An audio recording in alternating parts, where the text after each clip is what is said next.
G'day team, Lucas Medikoff here again. We're back from another amazing LinkedIn Live.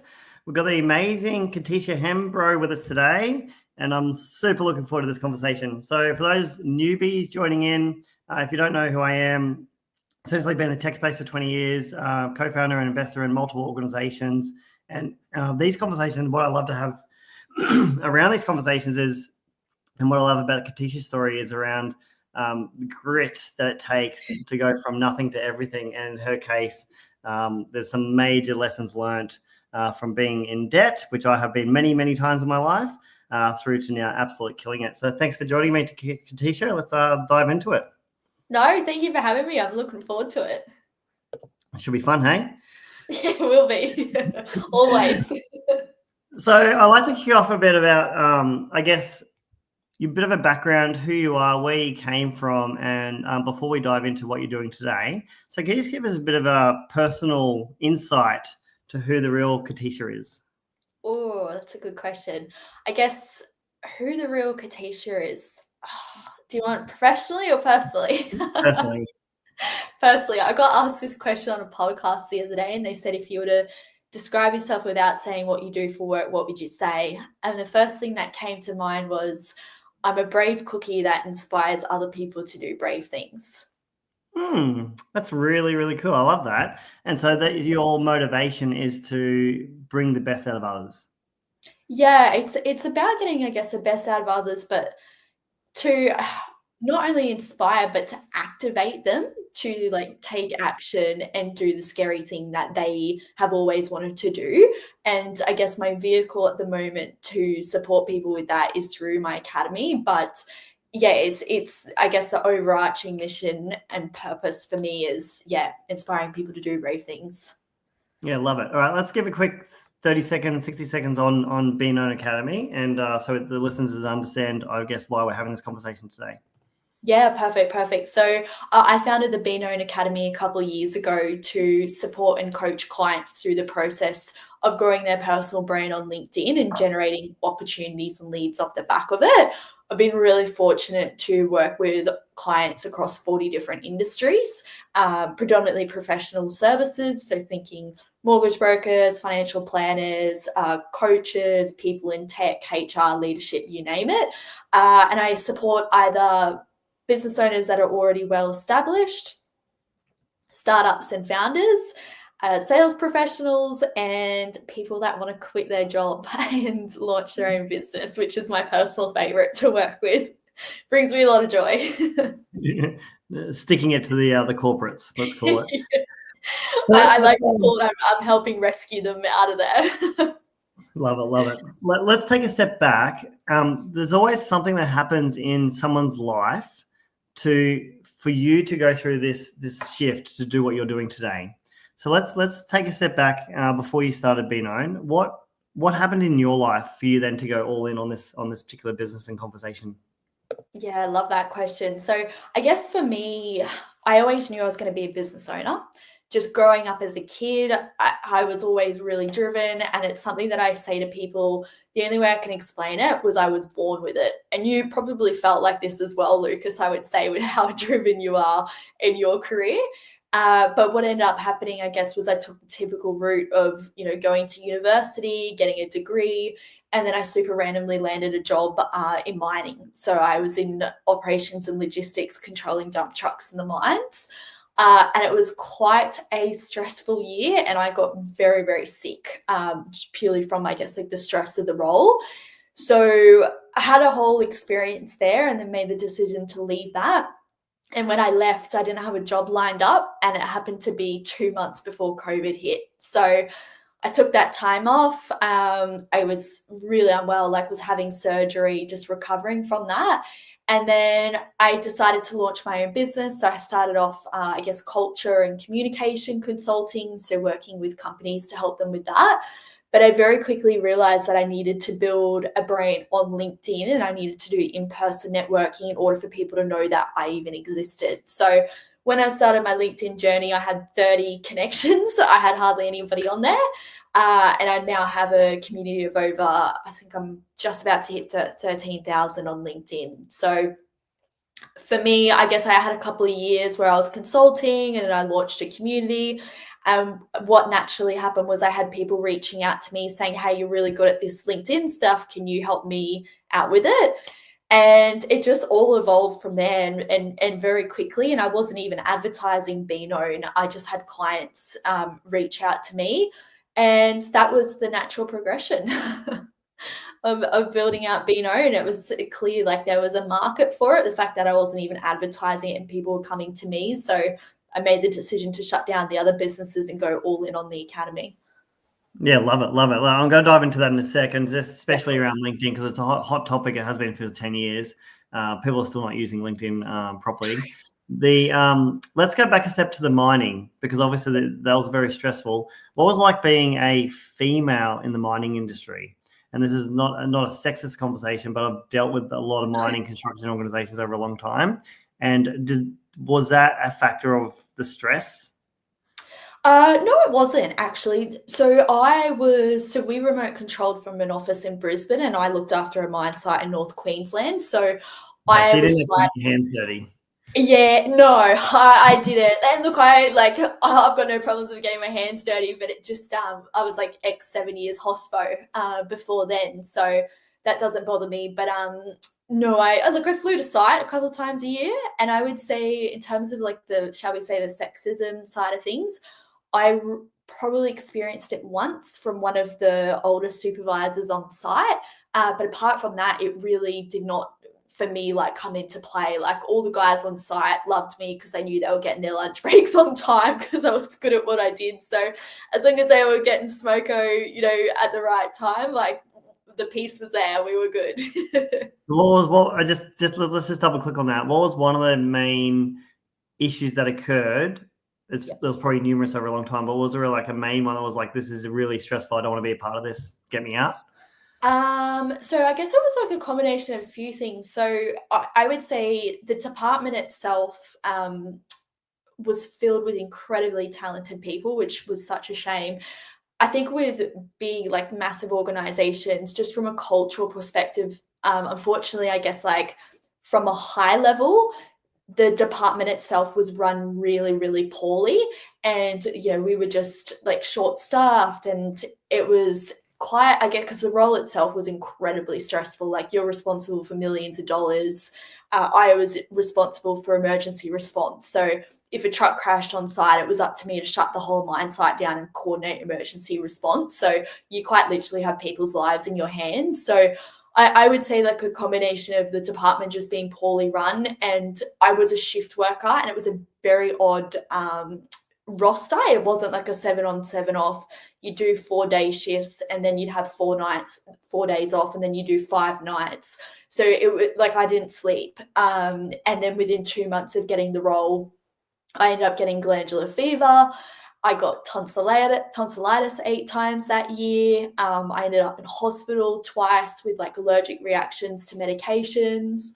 By the end, like I ended up having surgery for like endometriosis, which is caused from inflammation. So I was just very incredibly crook that year. And there was a lot, like it was a real shame because the people I worked with were incredible, and they were some of the best people I ever worked with. But it just got to a point in time, I was making really good coin for my age at the time, but it got to a point where I thought, there's no point to this. There's no Money's point. not worth over that. Yeah, especially. It sounds like you were at workplace burnout and workplace. I was beyond burnout. Like I was living on my own as well. And I guess not to make this go super deep, but it got to the end of the year and it hit my 21st birthday, and I was ready to commit suicide. I was just so sick and so unwell. And then something just happened the following week. I remember I went into work and something unfolded, and a guy that I worked with who literally was my best buddy, who kept me alive, like him and another man there seriously kept me alive. And I told him what had happened, and something internally had happened. And he walked 3 a.m., been with the company for 8 years, and he just said, I can't do this, enough's enough. And then I left about a month later. and Yeah, that was me done. Yeah. It's not worth it. Sounds like there's some pretty deep emotional scenarios there. I'm not sure how many scars are left over now, but it sounds like you've completely turned a leaf. Yeah. And do you have any other emotional scar that pops up every now and then? And can you deal with that, or is that like long gone? Well, we're really having a deep chat today, aren't we? Look, I would say like it's certainly long gone, but it's probably because I've experienced a lot of unfortunate trauma in my lifetime. So I guess that was just one piece of the trauma. But no, look, for me, as awful as it was, I'm also extremely grateful for the experience, and it led me to be on this pathway. And now I'm so blessed to help my clients leave jobs that are in the similar boat. And that is incredibly why you said rewarding. before why you're so passionate about helping people stick to the corporates, because what you've gone through, it makes 100% perfect sense now. No, it's very important to me. And I guess I was just fortunate that I had a couple of really good colleagues, and and I had my parents who are incredible. That kept me alive during that period, and now I get to give back and help other people in the same boat. Yeah, love it. And I guess you would be very driven to ensure this doesn't happen to anyone else. Oh, absolutely. But at the same time too, like I think the sad reality is well, it's not even sad. Like owning a business is definitely not for everyone, and people need to take, I guess, the action either to find a new job or start a business. So it's one of those things where it's like I'm always here to help people, but like people have to help themselves as well. And I obviously got to that point with my role where I couldn't continue to be stuck in that position. I mean, I took a leap of faith, like leaving the role without having a job lined up, and then COVID hit. So it was pretty terrifying at the time, but I just backed myself and went, you know what, I'll figure it out. And is that how you got into your first $50,000 worth of debt? Was not having any income coming in, or was it something else? No, it was something else. So about, I want to say 4 years ago, I launched a business. I had this concept, and it's funny how you look this back is now. post-COVID. So COVID's happened. And Yeah, so COVID's happened. This is like your first business? No, so this would have been my second one. So so this was the second one. And it's funny, and you will relate to this, I'm sure, how you have to start a couple of businesses first that fail, and then you get onto the winning one, and you're like, this is just typical founder journey. But and it's interesting looking back, because if I had the knowledge I have now, I know it would have been an incredible business. But I guess long story short, I came up with this idea of creating a business version of Netflix. Interviewed all these really, I guess, Instagram famous business owners, thought I could leverage, I guess, off their communities to drive traffic to this platform. Invested $40,000-$50,000 on, website, videography, all the things, and crickets. You went all in.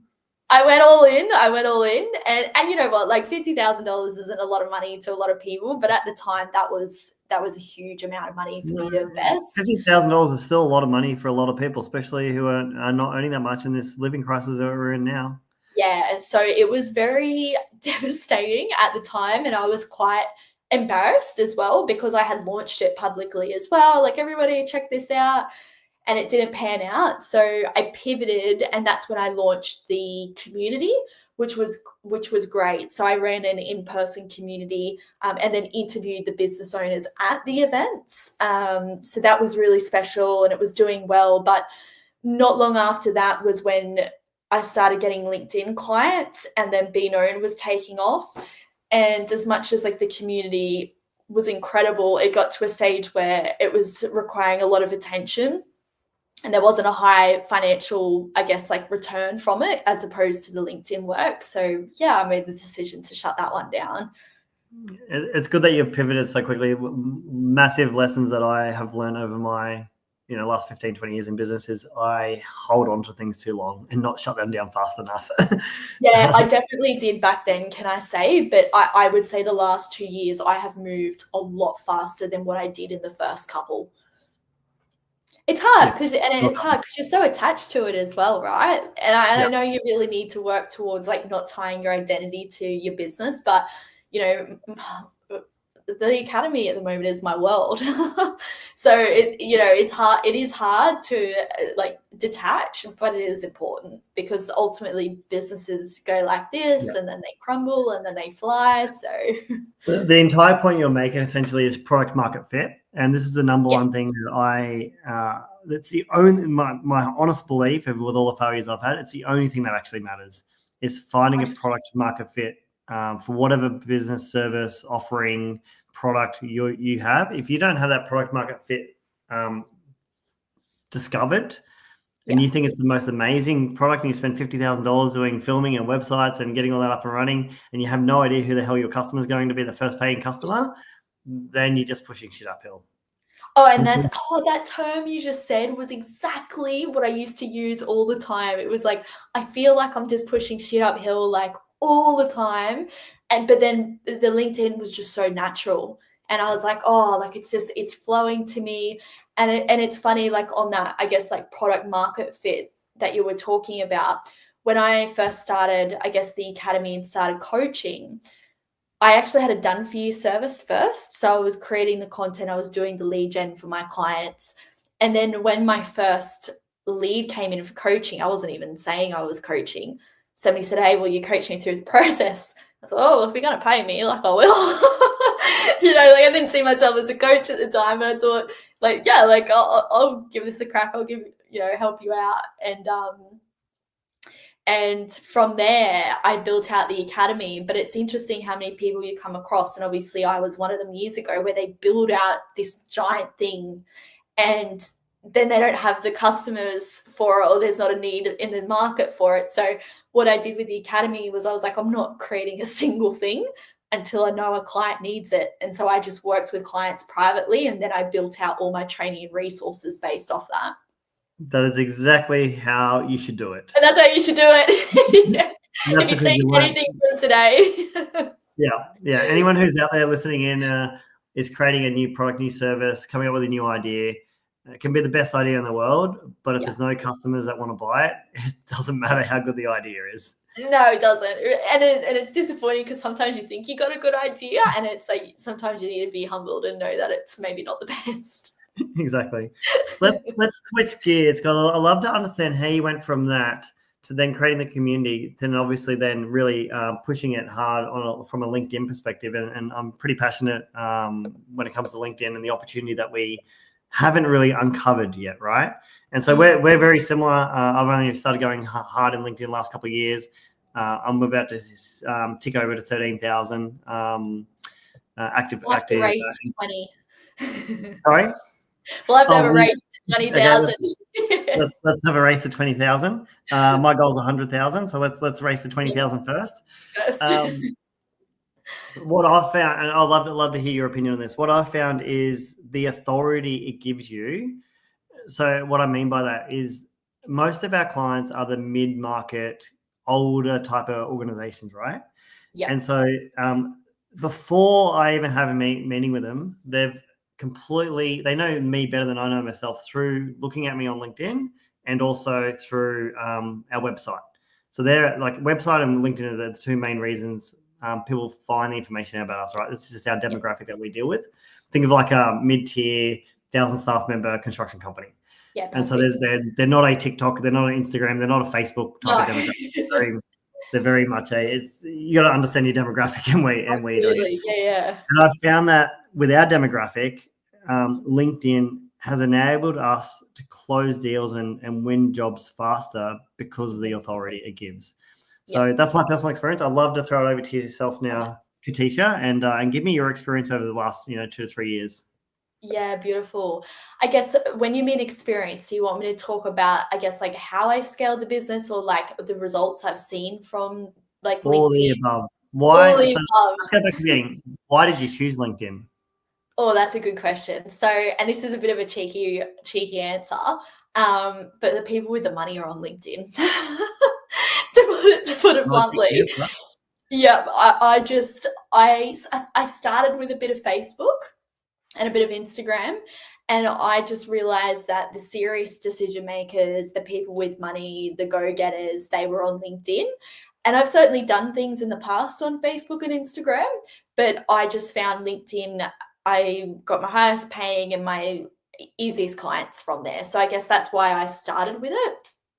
I guess once I once I blew $50,000 on this website, I made the decision to invest another probably $20,000 at the time into a coach. So they worked with me to help me learn skills around things like sales and building out funnels and all that good stuff. So that massively helped me, I guess, scale the academy. And I've just been committed to learning from the best of the best. Like, I've invested now over $130,000 just purely into coaching, working with industry leaders across a range of different industries. So I guess for me, it's just been a big learning journey and moving fast, and I guess trialing different things. And it's funny, I laugh, I see people that throw in the towel after 3 weeks, and it's like, oh, come on, I'd put on a big masterclass and I get 3 people show, and it's like, all right, that sucked, but next month we're going to change things, and then I got 50. But most people would be down in the dumps, and they would just throw in the towel. So I think for me, it's just been a combination of always learning, and taking action and trialing different things. And yeah, I've got a really great formula now that's working, and it's working for me and it's working for my clients. What else did you have for me? You asked me a few things there. It sounds like that the coaching was a big part of your pivot. Massive. Yeah. And that the coach that you hired essentially becomes like a very trusted advisor. Oh, and, yeah. And you just blah, and then they help you to understand what that blah means. There's been lots of blah moments.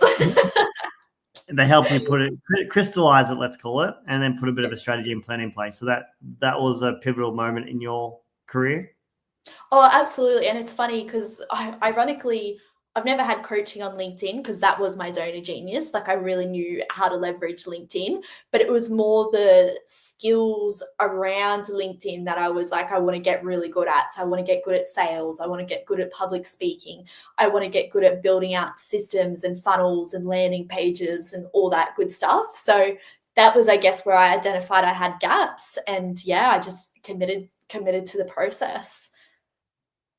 It's and if you haven't used a coach before and you're tuning in, it's a no-brainer. Like, it is for me. Like, it's hard to explain, right? Because I've had, I don't know, maybe 10 coaches / mentors, advisors, groups, entrepreneurship groups that I've been a part of over the last 15, 20 years. And look at how well you're doing.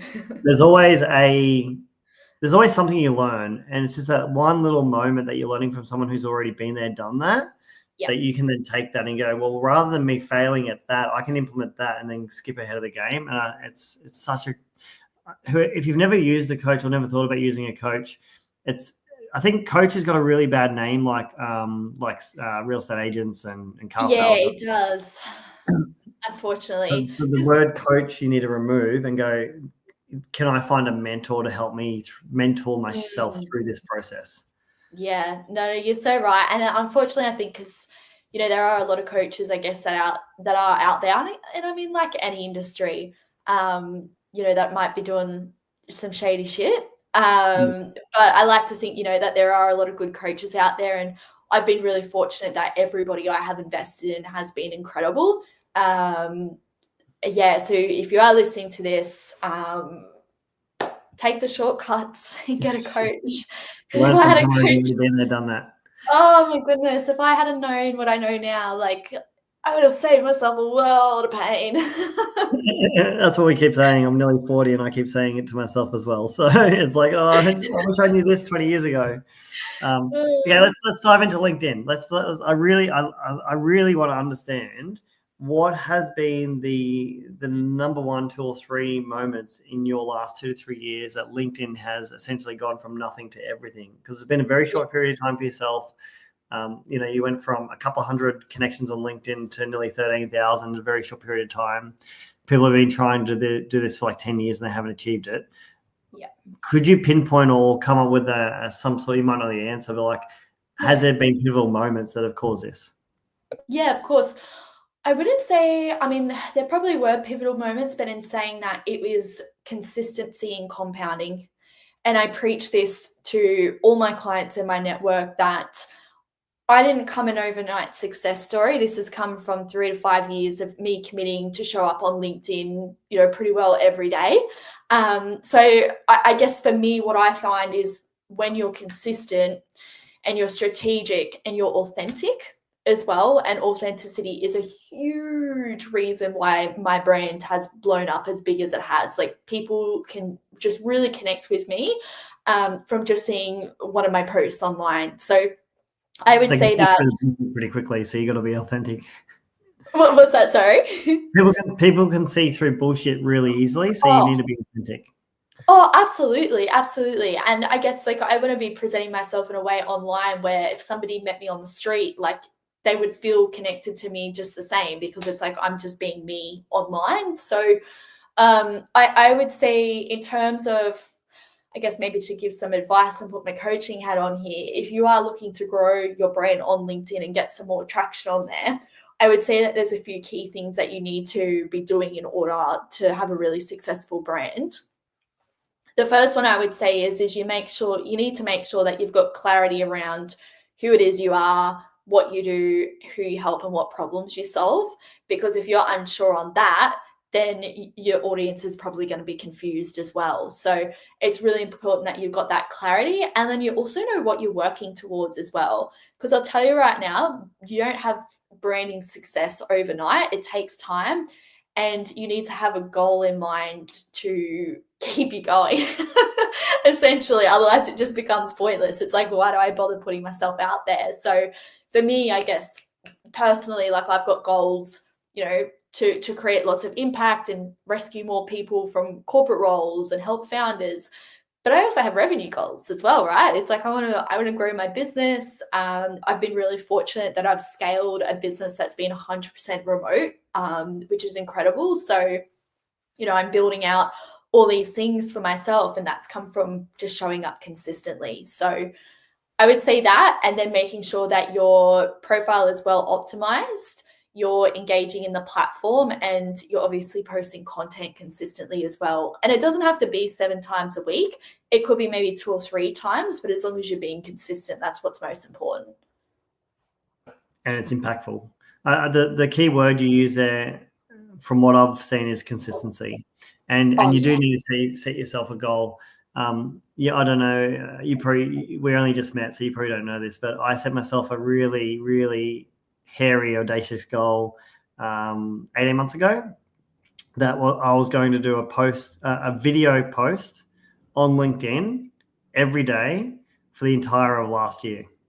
Oh, yeah, so 300. Crazy! Why would you do that to yourself? and last year was a leap year, so it was 366 days. Yeah. And majority of people that I connected with said I was, 1, absolutely crazy, 2, I would never do it, and I would definitely fail. And that gave me more drive to do it. Yeah. And there were times that I did not want to do it. There were times that I was like exhausted, run down, sick, traveling, no reception, no internet. But I knew that consistency is absolute key. And so like I went from maybe 1,000, 2,000 connections on LinkedIn to like 12,000 within 1 year. That's amazing. Of doing a video post every single day. And there were some days that it was really hard to come up with a topic, and it wasn't just about, I did not talk about me at all, right? Not once. It was a conversation that happens during the day in a meeting, talking with someone, and there's a key nugget that someone says, and go, you know what? If you're asking that question, everyone else is also asking that question. Then I'll talk about that particular question online. Then it'll start a community like you talked about, and then it started to ripple effect. And I even get people talking to me today, and we're in August, so 8 months later after I finished that challenge. and they go, I can't believe you did that. I can't believe you stay consistent and you posted every single day. And I had someone the other day literally said, I literally watched every single video you did for the whole year. I was like, oh, wow. So they were really committed to the process as well, right? Yeah. That's so Exactly. funny. And it's true. Like I remember I had a post go viral. It was about almost probably 2.5 years ago. And I still get people jumping on discovery calls with me talking about that post. Like, That's cool. crazy. Yeah, crazy. The viralness of social media. All right, let's now talk about revenue.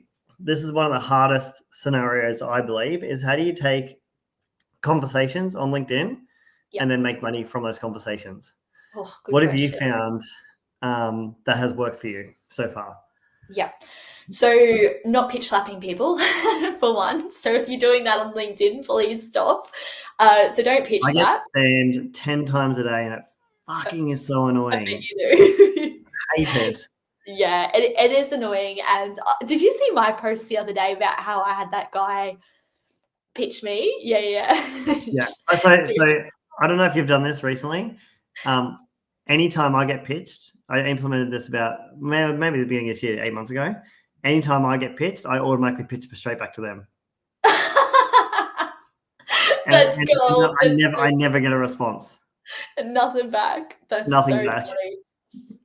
I genuinely wanted to help this man, but he didn't take it too well. If you're watching this, you'll have to go back through and stalk my content and see what we're talking about. But no, so what I would say is what works is actually having a real conversation with somebody in the DMs. And what I mean by that is firstly just getting to know them, and then secondly figuring out if you can actually help them. Because I think what makes people feel really awkward when it comes to messaging people on LinkedIn is they put their sales hat on and they're like, oh, like I don't want to come across salesy. And it's like, well, just take that sales hat off for a minute and just put your curious hat on and message them like a real human, like you want to get to know them. And then if you feel it's appropriate, ask to continue the conversation over a discovery call. So I guess that's what's worked for me. It's worked for all my clients. I guess my process, depending on how the conversation went. So it might be maybe directing them to one of my programs, or if I feel like, they might be fit to work with me privately, then we might have a discovery call. And I would just book them in, and then they would get sent a questionnaire that they need to fill out before they get on a call. They get emails and text reminders from me. And then we have an open discussion on the call. And then if they're fit to work with me, we go from there. Essentially what you're saying is we take the conversation off LinkedIn as fast as we possibly can to an in-person conversation. Absolutely. Yeah. As quickly as you can. It was funny. One of my clients asked me a little while back, how soon is it to reply back to a message on LinkedIn? They're like, I don't want to come across desperate. Like, do I message them back straight away, or do I wait a couple of hours, or do I wait till the next day? And if anybody has been following me and they're watching this, they'll know this is true. I'm so shameless. So shameless. So it's like if somebody messages me, I'm not going to, and I saw it, I'm not just going to sit on that message to appear like I'm too busy to reply back to that person.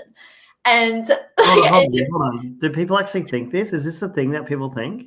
Oh yeah, they think if somebody replied, I think they've got that perception that if they reply back too quickly to a prospect, they're like, oh, that prospect might think I'm desperate for work. And I'm like, no, I don't agree with that.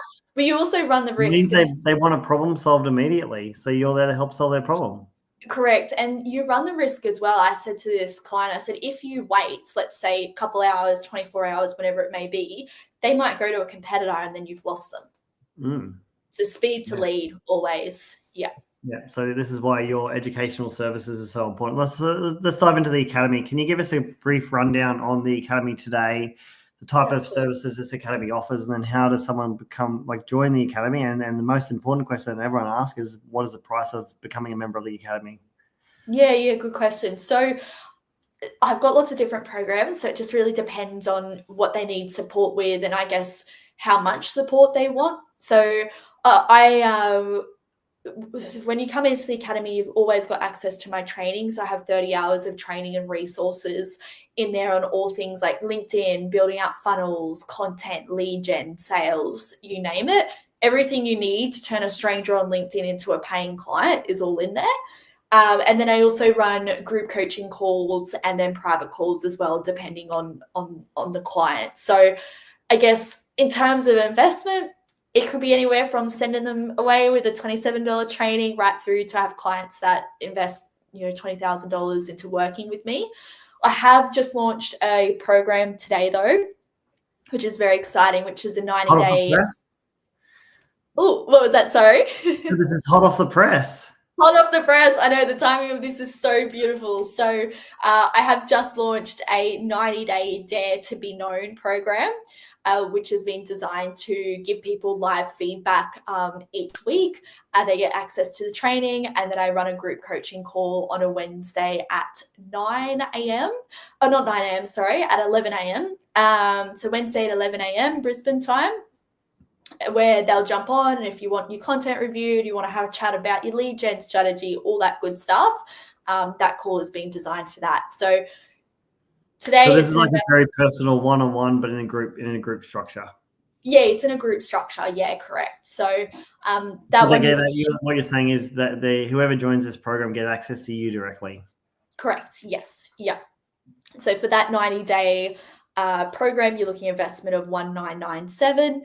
But if you enroll in the next 20 hours, I am doing 25% off at the moment. So just flick me a DM and I can hook you up with all the details. Did you see what just happened there, guys? Shameless plug straight out of the bat. I'm shameless about it. I think shameless is, you're using the wrong word here, Kateesha. You're confident. And this is where a lot of people get confused about selling. What you're doing is you're solving a real problem that people want to have solved in their business or in their personal profile, or showing up, or in your case, being known. You're solving this real problem. And you have the confidence to say to your audience, if you want this problem solved, I will help you solve it. Pay me some money and show you how to do it. So I don't think it's not a shameless plug. It's like literally you're giving the opportunity for people to be known. And I think that's a very, I would say, normally say brave, but I think in the business world, if you don't do it, you won't get revenue, you won't make money, you won't be successful. 100%. Yeah, and that's the brutal reality of it. But I guess for me too, when you've been doing it, and when I say long enough, I haven't been doing this obviously for 20 years, but I've done it long enough to see the results for my clients and seen their lives change. And so that's why I so confidently can preach what I do, because it's not only changed my life, it's changed my clients' lives. And I'm just so passionate about it. I freaking love this shit. Yeah, it's awesome. So one of my last main points I want to bring up is around the lessons that you've learned from how to work the way you're working now with a small. You don't have a big team, right? As I understand, just me. Yeah. Okay. So you've got a team of one. And I'm assuming you have some AI apps that are helping your team of one. Little bit. Probably should do with some more. Is this where you do your shameless plug? No, just if you're a team of one, I was always told when I first joined entrepreneurship groups many years ago that when you're scaling your business, the first person you should ever hire is an admin staff member. That admin staff member should then replace. This is 15 years ago, just FYI. Yeah. That admin staff member then would take all of your administrative work so you can focus on what you're good at, right? That's how it's always been, and it actually is a really good statement. Today, that admin staff member is AI. So the powerfulness, I guess the power of where AI has come from in the last couple of years allows you to scale with actually hiring no more staff, in your case, no staff. And the only reason you'd be hiring staff, in my honest opinion, in the next couple of years, if you do keep scaling, if you want to keep scaling, as you keep scaling, is have some confidence in me. Yeah, that's why I changed my tack, because scaling is not for everyone, so you have to want it. No, it's funny. That's a conversation, but and as you keep scaling, because that's definitely your mandate, from what I've understood in this conversation, is the only people you should hire are experts. And they're experts in what they do, right? Yeah. There is no reason, absolutely no reason in this entire universe you should hire anyone else in your business moving forward unless they're an expert in what they do. Yeah, it's funny, I guess, on that like scaling piece. So I did start hiring and growing my team at the start of the year. And for me, I realized that I was scaling my business in a way that I wasn't loving. And I had to have a really hard conversation with myself this year around like, what do I actually want from my business? Because, originally, I think when you're younger, you're like, I'm going to grow a $10 million business and life is going to be great and we'll get the jets. And like, I've been exposed to a lot of people. I'm very, very well connected across many industries. And I feel like 95% of the people I talk to that run big businesses hate their life. They've got skinny profit margins. Like they're so stressed. And I sat there and I thought, is that really what I want? Like, is that really what I want? Yeah. And I guess I'm blessed in that with what I do. I have very, very minimal expenses and overheads. So I sort of thought, what am I doing this for? Am I doing this for ego to scale in a certain way? I'm obviously scaling, but to scale in a certain way that would just be feeding, my ego to go, oh, look at me. Like I've got a team of 20 and, I've got a $5 million business. It's like, but do you love life? Yeah, I got caught up in that. I'll be honest. Like many years ago, I got caught up in the more staff you have, the better you are. It's 100% the opposite direction these days. Yeah. If like I do ask myself often, why do I even have a team? I think all business leaders do. It's a lot of pressure, right? Because you're not just be able to feed yourself. You need to feed your family, and you need to feed your family, your other family, which is your work family, your team.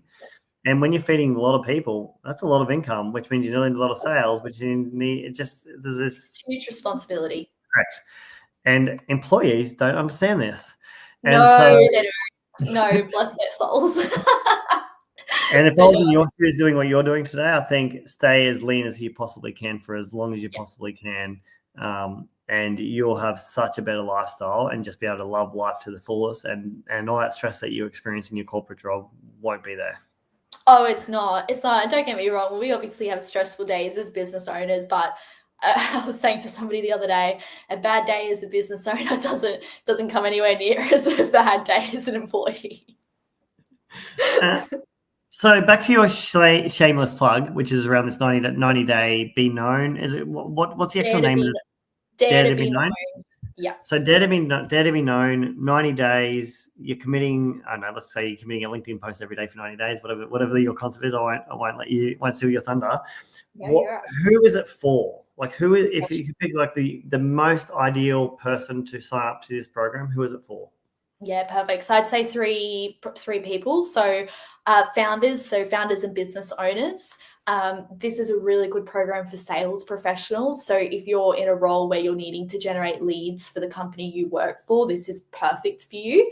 And people that are flirting with the idea of leaving their corporate job to start a business.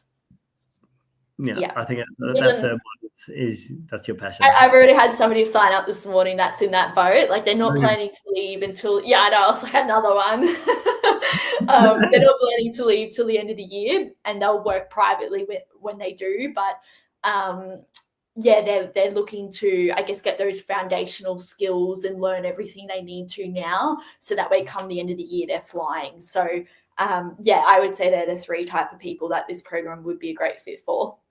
And anyone tuning in listening to this, if you're not the ideal person, totally fine. You know someone who is the ideal person. And so that's who you should recommend to definitely reach out. So whether you're scaling a business, you're wanting to pivot your career, or you're just needing a little bit of a mid-week inspiration, I think this is an epic conversation. Thank you very much for this, Kateesha. I think what you've done is amazing. The grit, the inspiration that you've had and you've put in place, and what you're inspiring others to the next things, I think, I definitely take my hat off to you. No, thank you. I really appreciate it. And you sound like you've had an incredible career as well. So it's been great connecting with you. Amazing. And I can't wait to see your journey. And let's race to 20K. That's it. Sounds good. Thanks very much. Thanks.